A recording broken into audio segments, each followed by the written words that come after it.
Hey, you guys, and welcome to My Messy Life. I'm Heather P. This is episode 4. Can you guys believe it? Episode 4. And let me just say again how awesome and amazing and beautiful you people are that are listening to me right now. Can I call you my friends? I think by now we should be friends. You guys know so much about me. And I want to get to know about you. So if you can, please come comment. I'm on YouTube. Come watch my video. I hope you enjoy it. Go to TikTok, follow me, share, like. That would be awesome. It'd be great. And I would love to follow you guys back and get to know you. Let me know, have you guys ever been to Utah? Have you ever been to Salt Lake? Let me know. What are your thoughts?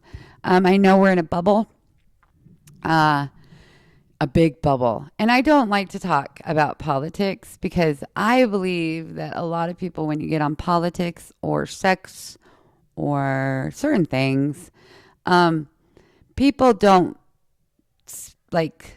Okay, let me rephrase this. People do not speak to listen; they speak to defend.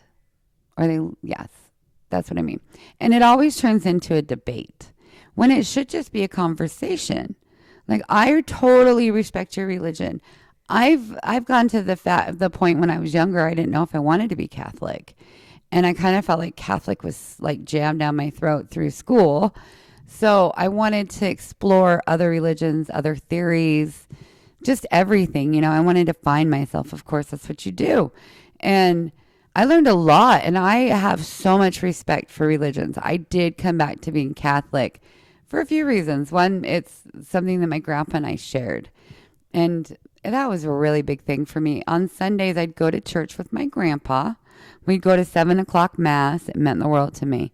And we'd go to breakfast after. Sometimes I'd go walking with him at 5 in the morning, but I was in my early 20s and it was hard sometimes, but I wanted to spend every minute I could and hear all the stories I could and just learn from him because he had nothing and he made himself what he was. And I just admire that. And he didn't even go to college. And I do have my own opinions on all that and everything, and everyone should. But again, like, I want this channel, this stream, this podcast where you feel like this is your safe space. There's not going to be debates, you guys. I want to hear how you feel. I want to learn. I want knowledge. Okay, I'm not going to debate you, but I also don't want disrespect or hate. That's not cool because I respect myself, so I'm going to respect you. And I really hope that you can come with respect as well and that you are willing to be open-minded because I'm going to tell some funny stories and some of them you might need to be a little open-minded, like myself. With my experiences in my life, you guys, I have really learned to see both sides. Which side I agree with, it takes me time to process.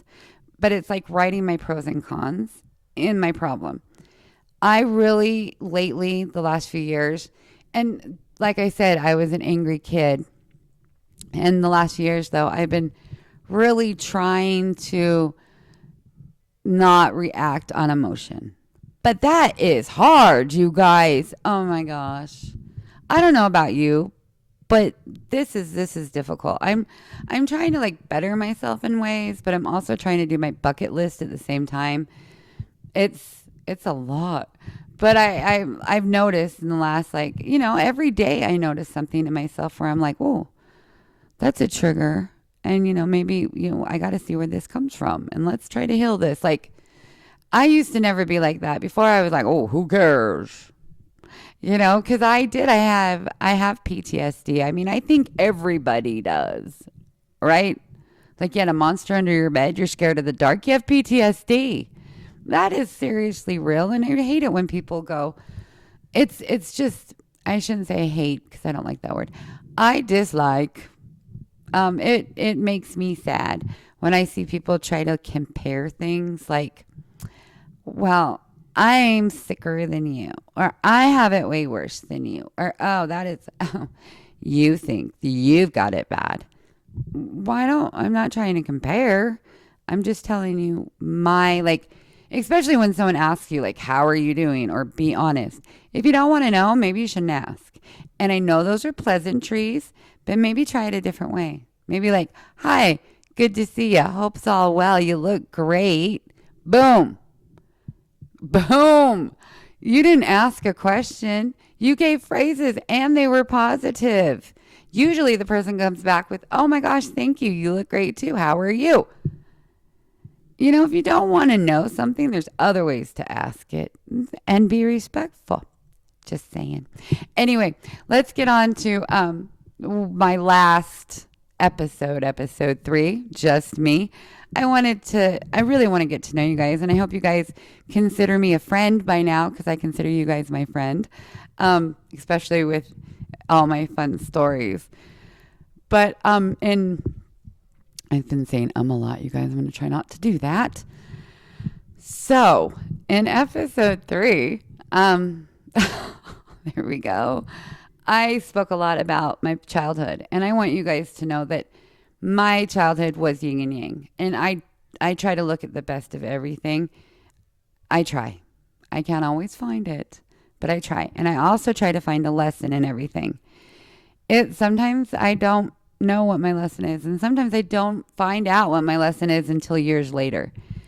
And, you know, it's never too late to learn. And it's like I tell my daughter all the time, and I think I've said this before, make mistakes, people. That's how you learn, okay? But it's also important on how you treat people. That's important. And it shows on how you feel about yourself, too, on how you treat people. And I've heard something recently, which I thought was interesting, was you can tell how someone likes you by the way their kids treat you. I don't know. I thought that was an interesting saying. I mean, maybe I could see that in some people. I don't know if that could go with like a blanket statement. Blanket. I have to be careful how I talk, because Utahns don't say tease, people. But a blanket statement, I don't know. Anyway, back to episode 3, if my squirrely butt can get there. I wanted you guys to know that with everything that happened in my childhood, I'm just going to kind of give you cliff notes really quick, because the next episode will be about my health, and that gets a little whoo. So cliff notes really quick. You know, kid born, great life, happy, you know, playing with neighborhood kids, my sisters, everything's, you know, hunky-dory.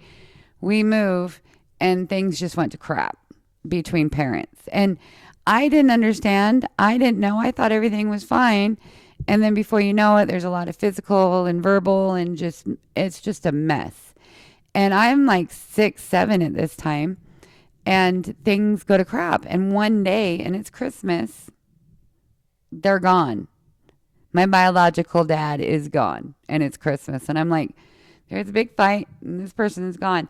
And there wasn't like a lot of, I mean, there was, but not, it just seemed like it happened so fast. And it's because I have a Black childhood. Your brain, like I said, is amazing.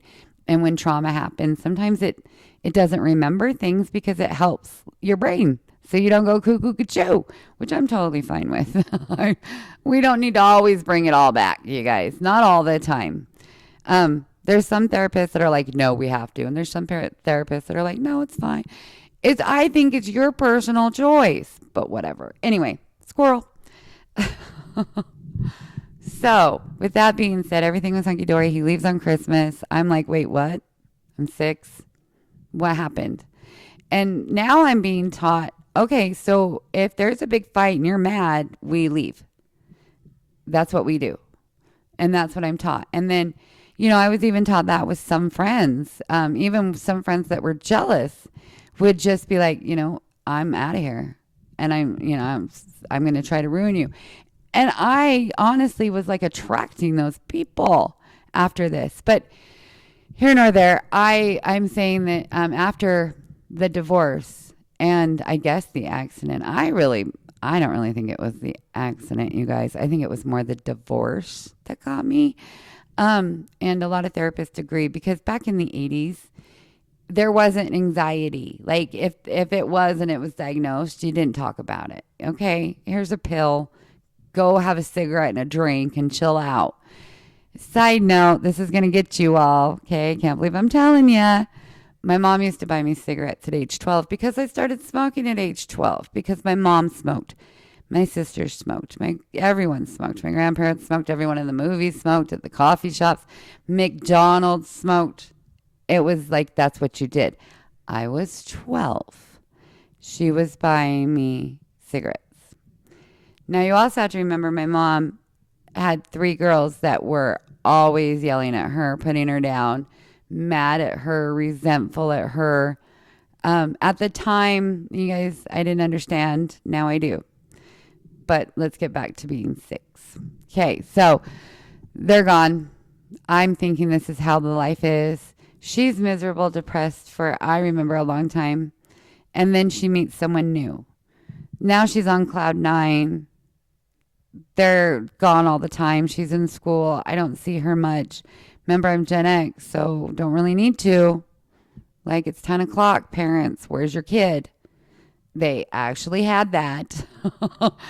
And then the overeating started. That's when the overeating started, the OCD. Now, let's get on the OCD. Oh, my goodness, the OCD. Now, when I mean health problems, I do agree with doctors. A lot of your health problems go with your brain and your physical. They're together. Like, your brain's amazing. But in episode 5, this is all physical health problems. But we're having fun with all the other stuff now. Get that all out of the way. Okay. So, health problems. So my OCD started from that, and it was so bad that I was afraid my mom was going to leave. Okay. And I mean, my biological dad left. Why wouldn't she leave? And there's always fighting. And I'm making her mad all the time because I'm mad at her. And, with the ADHD too, that probably doesn't make it any better because I already have my quirks that people don't understand and people think are weird, like listening to the same song over and over again, or having to interrupt people because I already know what you're going to say, or having a hard time paying attention to what people are telling me.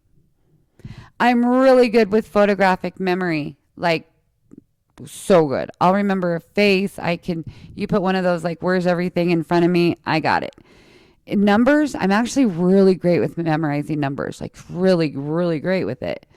I'm just not great at like math when it comes to percentages and fractions. And it gets twisted in my head. Also, let's scroll over to I'm a lefty. Okay. But I'm not a lefty. I'm ambidextrous to the point. I didn't realize this because nobody was like, oh, you're not supposed to do that. So when I catch a ball, I catch with the left. I can't catch with the right. But when I throw the ball, I throw with my left. And I got an arm. And then when I play golf, I cannot golf left-handed. Blows my mind that people golf left-handed. When I bat, I cannot bat left-handed. It's like, how do people do that? I've tried, but that's not what my body does. My body, you give me a bat, I'm going to stand and like I'm supposed to. It's weird. And it was hard to play sports with that. Plus, some of the sports I didn't understand. They were trying to explain it to me, and I didn't get it. And I'm like, is it just me? And then, I don't know, people just made me feel like I wasn't, like I didn't belong. I wasn't smart enough to be there, especially in private school. And they weren't wrong. Like, I was going to a public school in the morning to get my resource for math and English, which I'm really great in English, by the way, you guys. That I'm good at. I can write a paper and no one's business. And, like I said, I passed the GEDs, all but the math. Come on. And I never even took some of those classes. So I'm learning something. Anyway, back to my past. So I'm thinking this is how life is. This is how it goes. And, all the way up to a lot of my friends. Like I said, in 7th, 8th grade, I had 2 who I thought were my great friends. And they backstabbed me. Really, it hurt just because the only excuse that they could give me was because I called both of them my best friends. And I'm only supposed to have one best friend. Okay, sorry. I didn't understand. Why are you so mad at me? Why do you hate me so much? And then I had another friend who I don't even care about anymore to even talk about her and give her any grace because I think she is a horrible person. She pretty much did the same thing to me. And the way she did it was way more conniving. Girls can be mean. And it felt like it was more like she was there to like hurt me. I don't know. It was weird. But then I found my BFF. But I also did have friends during this time who, like a next door neighbor, who were like the best of the best people. And they were amazing friends. And if I didn't have those people in my life, I would have never known what real relationships were because I was having such bad relationships. Anyway, so my mom starts dating. She meets this guy who I don't want in my life. I did not choose this person. I'm 7, and this person comes in, and now you want me to just be like, hi, come sleep where my dad slept. I've never seen my mom date anyone else. I've never seen my dad with anyone else. And all of a sudden, boom, now you're with somebody. And we're not talking years later. We're talking like within the year. So it was a lot for me. So I was mad. I was resentful. And then it was always like, well, Heather, why are you so mad? Because I don't understand what's going on and I'm scared. And I'm lashing out. So anyway, we get to, like, I'm mean, I'm horrible. I call my mom names. I'm yelling at her. And, she's, at this time, I still don't understand what's going on. I'm upset. And like I said, I had some friends that, it's the 80s, early 90s, late 80s. And there's people that, divorce is starting to become more common. And I have friends that are like, oh, it's cool. You get 2 Christmases, whatever. I didn't think it was cool. I was upset. I was mad. And now my mom's gone all the time. And she used to be here all the time. And we used to have dinners. And now she's not here. And there's a new person. And not only that, we have to move. And actually, the moving wasn't bad. We moved into a house that actually had a pool. So that was cool. And in the basement, it had a pool table. So I was like, okay, awesome. But I kind of felt like my mom was being taken away and I didn't understand. And my dad, he wasn't a good guy. I thought he was when I was a kid, but I was a kid. And the older I got, let's just put it this way. He can't even remember who I am. He's like, I had 3 of you. Which one were you again? Like I was introducing him to my husband before he became my husband. Like before we even got engaged, I was like, this is my boyfriend. And he goes, I'm sorry, which one were you again? Like, really? I'm glad to know you cared. But he was always hung up on my mom. He never moved on. It was a thing. Anyway, so fast forward, we move, and now we're blending families. And I'm just supposed to be like, I'm so excited. I'm still not. I'm still mad at the world. I'm still angry. I had a lot of anger. But this is the funny part of it all, is he had some children too. So when we moved, we had my sisters downstairs, and then I was upstairs and his daughter was upstairs. Now his daughter was like 6 years older than me, 5, 6 years older. Maybe 4 years. I don't know. And she was really nice though, but she wasn't really there a lot. She had her own life. Plus she worked. So she wasn't really there a lot. Plus I don't know if she was like thrilled about the whole thing either. She's probably like, oh, okay. Hi, how's it going? Okay, I'm leaving. You guys are weird. Bye. Anyway, so because of all that chaos and we have all these girls in the house, we had to get our own phone lines, landlines. There weren't cell phones yet, kids. And my sisters had their own phone line. And then my mom and her husband had their own phone line. And then that left me and my new stepsister to have our own phone line, which was great, except for the fact her name was Heather. You guys, you can't write this. Her name's Heather. My name's Heather. This is how popular Heather was. I had so many people in my class named Heather. Lots of people named Heather. And so you know what they called us? They got creative. Big Heather and Little Heather. So if you called, I'd have to ask you, are you looking for Big Heather or are you looking for Little Heather?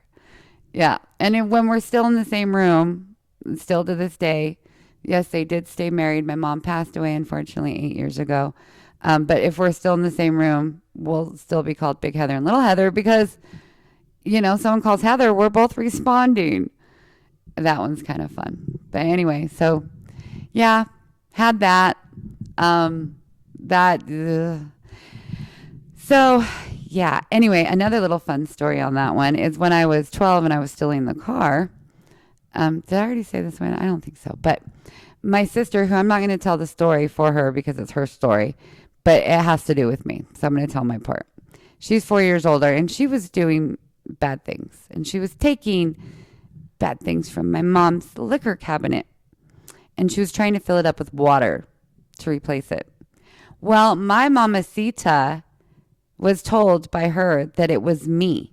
And since I'm already the troubled, angry child who is smoking cigarettes and still in the car, she must be drinking too.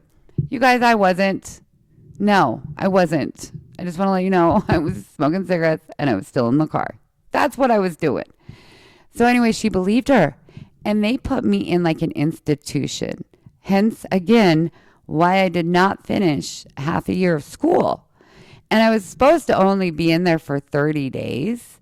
Well, there was only one other girl in there with me. She was actually from my junior high. I knew her. So it was like one big giant sleepover because it was just her and I and a nurse. We had one psychiatrist that came in there and saw us once. Other than that, it was group, pizza, and on Fridays we get to see movies. We had to be up at 7, group, art class, whatever.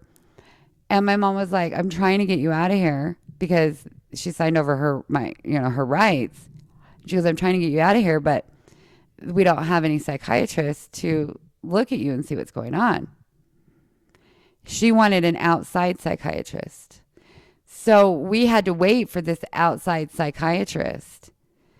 Finally, after a month, this psychiatrist comes in and talks to me. And he leaves. Actually, didn't even talk to me. No, he didn't. He actually didn't even talk to me. I remember that. Okay, hold on. He didn't even talk to me. The in-house psychiatrist came and spoke to me after he did not. And we had a great conversation. I mean, he's known me for a month. I've been in all of his groups. And he was like, you're just a kid looking for attention. And you have, I can't remember what it's called, but it's after divorce. A lot of children get this. They get a lot of OCD, a lot of abandonment issues. And there's like one word for it. If you guys know it, let me know it. I cannot remember.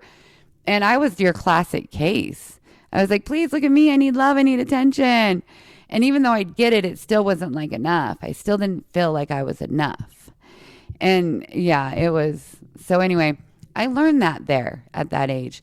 And we had a really good dialogue. And then after that, I did keep on my therapy because I did learn that, I had a lot of anger and I had a lot of resentment.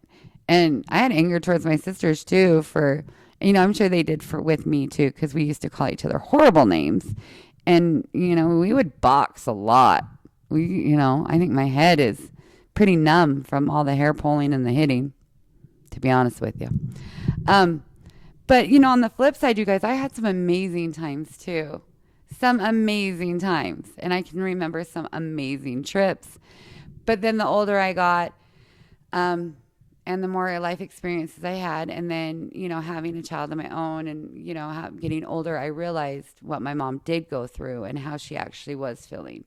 And then I could understand and see her instead of just me being a mad teenager who was just like, well, oh, it's me, but I was going through my own thing and I had to deal with that and I had to heal and I had to learn.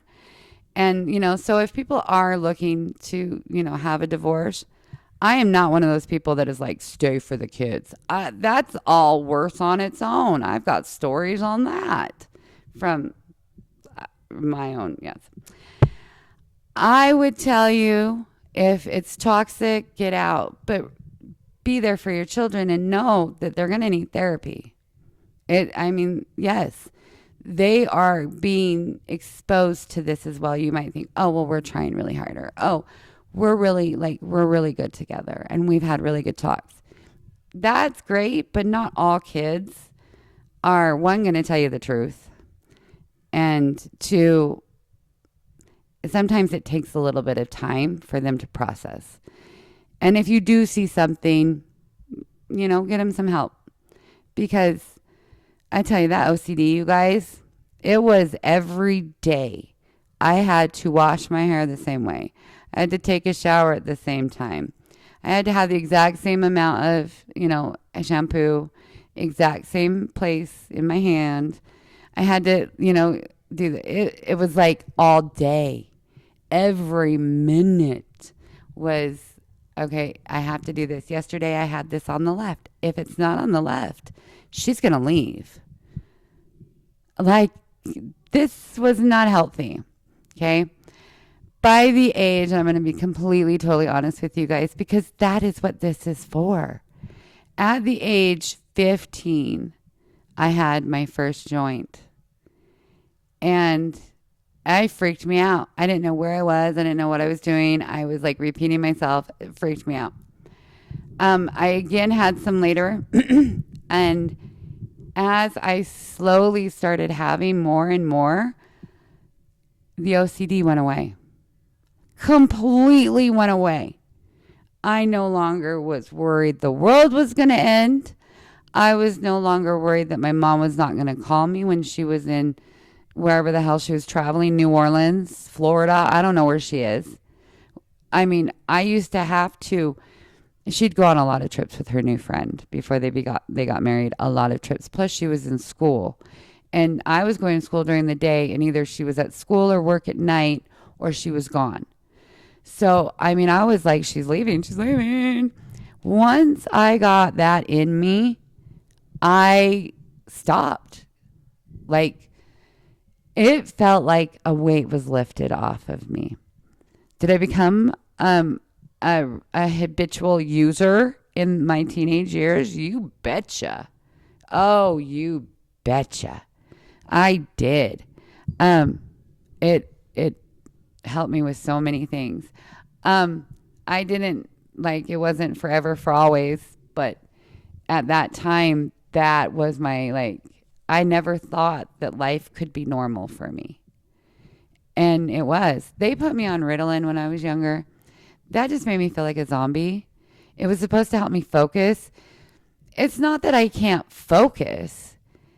Okay, it is. I can't focus for very long. My brain starts to go, or I'll squirrel, or I have to reread it like 5 times because I started thinking. It's that type of stuff. Anyway, so yeah, I finally got out of there, kept on my therapy. My mom and I got good, and all those great life lessons. Oh, there's so much more in between that, you guys. But it's everything I need to learn. And I've learned some lessons, and I've learned a lot about people. And I have to say, one of the best things about people is growing up, you always hear a rumor about yourself. Do you not? And I always was told when I was younger is that, oh, don't worry, Heather, things get better. Girls don't always stay like this, or people aren't always like this, or, friendships get better, or people just mature. Some. I mean, I'm almost 50. I'm closer than I want to be, you guys. And I'm still some people I'm still in high school with. What? When does it ever stop? And I know people that are older, like 70s and 80s, and they're still acting like they're in high school, and mean girls. I don't understand the whole mean girl thing. I was a bully to boys. I really was. But everyone told me it would get better when we got older, and I wish I could say that to everybody, but it doesn't. There's some people that you'll find in your life that you are their lesson, and you'll find that some people are your lesson.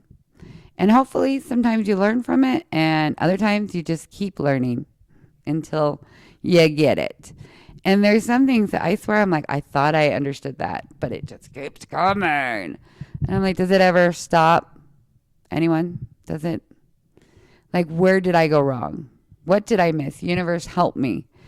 And I do enjoy my tarot readings. I'm not going to lie. I do. I enjoy that. Like I said, I'm Catholic, but I think the mind is amazing.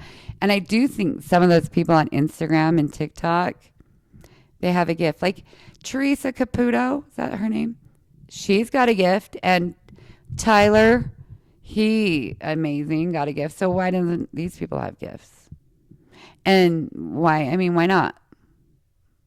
And oh my gosh, if you guys don't believe in haunted houses, my old house, the house I lived in before this one, whoa, wait, it was haunted.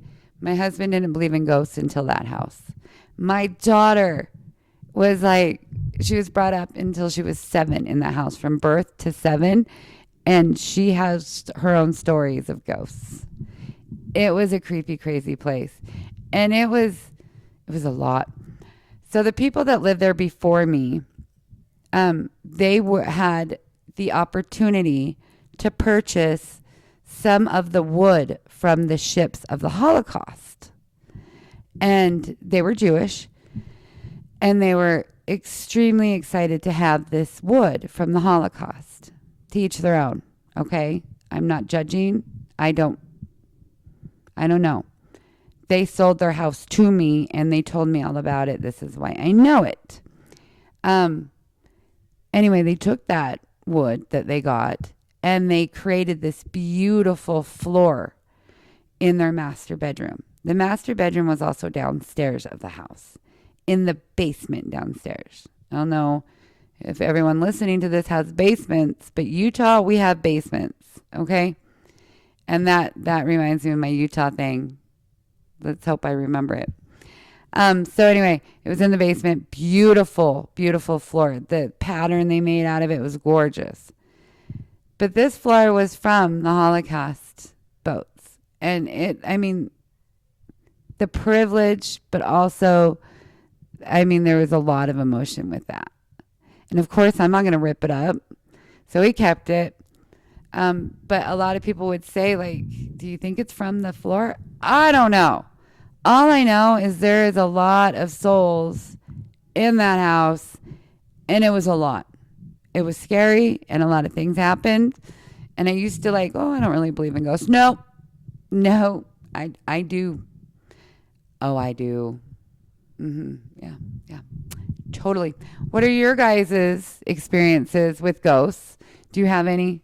Have you lived in any haunted houses? Are you guys fascinated with ghosts?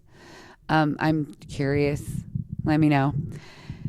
So also, let's touch on this one really quick before I bring in we stop it and we go on to my serious health issue for my next episode. But my one small one that I had in 2015, before I even knew about my serious problems, is I was bloated, you guys. I was like 220 pounds, okay? And I had a lot of pain in my upper right quadrant. A lot of pain. And I was dizzy. Not dizzy. I was nauseous. Just didn't feel good, you guys. And some of the pain was really sharp shooting pain. So I went to the doctor, a lot of blood work. Not the doctor I have now, different doctors. A lot of blood work. They found out I had mono. I was like, well, this isn't mono. It's not mono that's causing it, but maybe it could go hand in hand. We don't really know. Let's see how it goes. Kept happening. Finally found out through some tests that my liver enzymes have always been high, right? Well, they got really, really high. And all my life, they were like 60, 80, come back in 3 months. When I was like 18, they were like 60. And it's because I was overweight, fatty liver disease, right? So anyway, it was, okay, let's do a biopsy, which I should have never done. But I didn't know that until I met my liver doctor. And we did a biopsy. It came back cirrhosis, stage 2-3. Yikes. Your liver is amazing. It can repair. Stayed with this doctor. Thought I was in good hands. Again, did another biopsy, I think 1 or 2 years later, because I wasn't getting any better. And it came back 3-4. Stage 4 cirrhosis is what I was diagnosed with. So that being said, that freaked me out. I went and found a great doctor at the liver clinic up at the U of U hospital. And that was over 10 years ago. I never drank again. I cut out a lot of sugar. I lost over 100 pounds. And my liver has repaired. Yes, I am still stage 4 cirrhosis.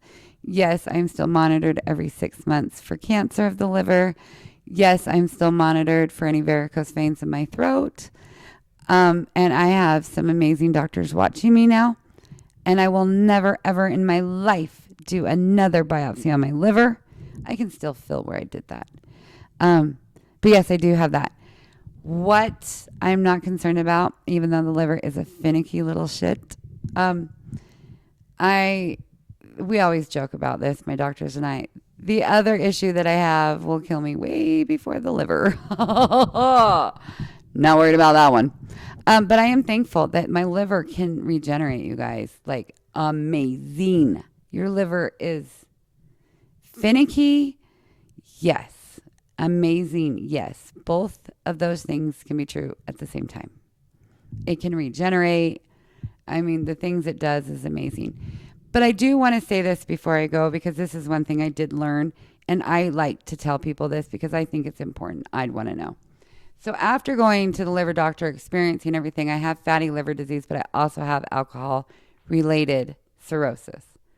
Okay, can it be genetic? Sure, but I don't know if it is. I don't really know my side of the family, or my father's side of the family, and my other side. They're all gone, so they've all passed, and so I don't really know. Second, I also got small fiber neuropathy from it. My whole entire body, I've had biopsies done. Yes, I have it. And in my head, up. I'm not saying this correctly. Work with me. Trialgia neuropathy in my head. That all alone is not fun. Okay. So that all comes from maybe the cirrhosis. Could be genetic. I know my Gigi had it. I know my mom had small fiber neuropathy. I have it. Couldn't wear shoes, you guys, except flip-flops for years. Again, edibles helped that. I can now wear tennis shoes because of edibles. Do they have to be a size big than I use? Usually, yes. Usually I'm an 8 or a 9 and I'll wear a 10 or 11, and I cannot touch my toes. Everything else is numb, but once you touch my toes, it's like a hammer. Forget about it. Okay? I have broken toes. It hurts. I can't walk. It's a thing. Anyway, so yes. That I have with the cirrhosis. Yes, I have that. And, it's not a life sentence. It really isn't. And if you do have fatty liver disease, sure can turn into cirrhosis for sure. Like I said, I quit drinking. I lost weight. All of that helped. My blood pressure went back down. I was pre-diabetic. That's gone. But this is over 10 years ago. Oh, see, you guys, I squirreled.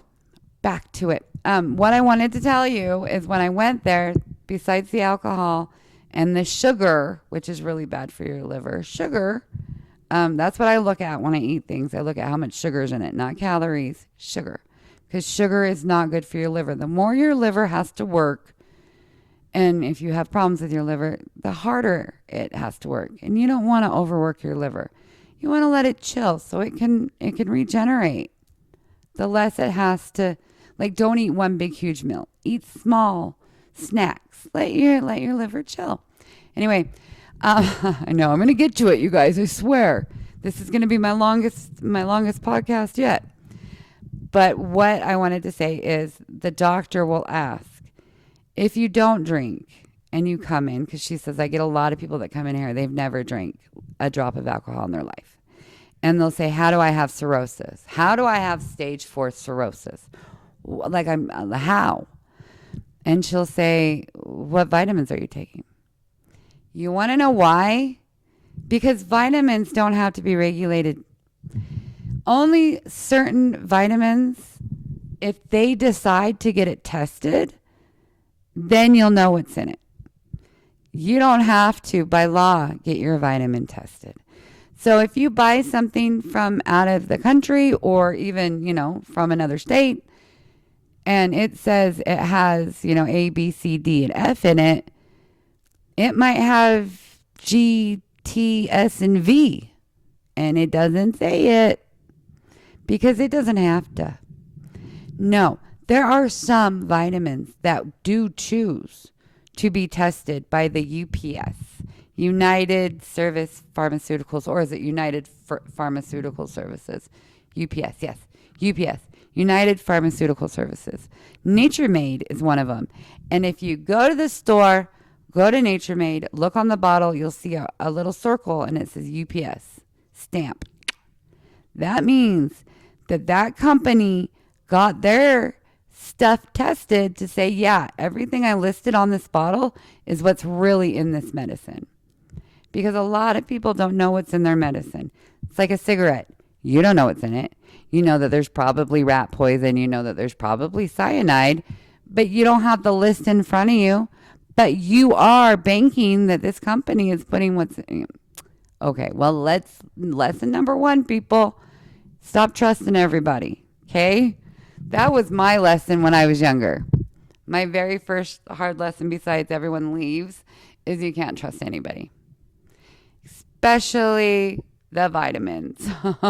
So if it's not tested, you don't know what's truly in it. It's really up to you to decide, do I trust this company enough? Do I trust this, the salesperson enough? That's on you. Also, anything you put on top of your skin goes into your body, which your liver will soon process. That goes for skincare, sunscreen. So if I'm going to take any new vitamins, any new medication, or put any new lotions on my skin, I go over it with my liver doctor first and foremost. And if she says no, we don't know what's tested, we don't know if that's good, I will not be taking it. And that goes for anything that's for my feet. Because if I put something in my feet or my hands, it could hurt my liver. And you know what? I want to live to see my daughter grow up more. So I'm going to do my best to keep my liver happy. And so far, so good. I do take Nature Made because it is tested. That's the only one I will ever take, unless I know for a fact it's tested. So I'm going to leave that one on that. That's it. That's where I'm leaving this. So now, since we had really fun time on our episode 4, let's leave you with the Utah fun thing. So, people in Utah have basements. I know, I've already told you that. But did you know in their basement, most of the houses in Utah, except for like the brand new ones, well, they might now, have cold storage. Lots of cold storage in Utah. A lot of the older homes have lots of cold storage. And I shouldn't have said in the newer homes, they do have cold storage.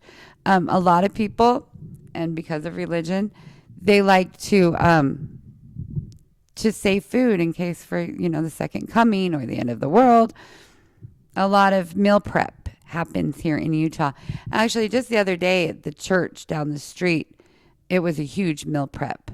It was for like 4 or 5 hours, and you can go there and prep with everybody else. A lot of cold storage here because a lot of Utahns do that. So there you go. I don't have cold storage in my home. My home's a leveled home. I don't even have a storage area, you guys. My storage is my garage at this point. So there you go. I used to have cold storage in my other homes, and it's cool. It's fun to have. I'm not a meal packer, planner, preparer. I do not have that. So that is not I. I'm lucky if I'm not that organized, you guys. Remember, squirrel? That is my Utah thing. We love our cold storage. All right, you guys. Thank you again for joining me on episode 4 of This Crazy Life. That's what I'll call it, This Crazy Life, on episode 4. And episode 5, you guys, my next episode, dun, dun, dun, is going to be my health issues. You will finally, if you're still around, listening to my babble, hear exactly how it all started. And I can't give it all away at once. Next episode, I'm going to let you know how it starts. You guys, see if you can guess as we go what it is. That might be fun. But knowing me and squirreling, I'll just I'll blab it out anyway. All right. My beautiful, beautiful friends, my beautiful listeners, thank you so much for taking 45 minutes out of your day today to listen to me babble. I appreciate you more than you know. And I manifest and wish you nothing but beautiful things.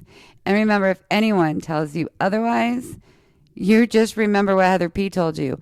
You're freaking amazing. Amazing. And you deserve nothing but wonderful things. And God damn it, I hope you get them. Yes, I hope you do. Manifest it all for you. All right, my beautiful people, my beautiful friends.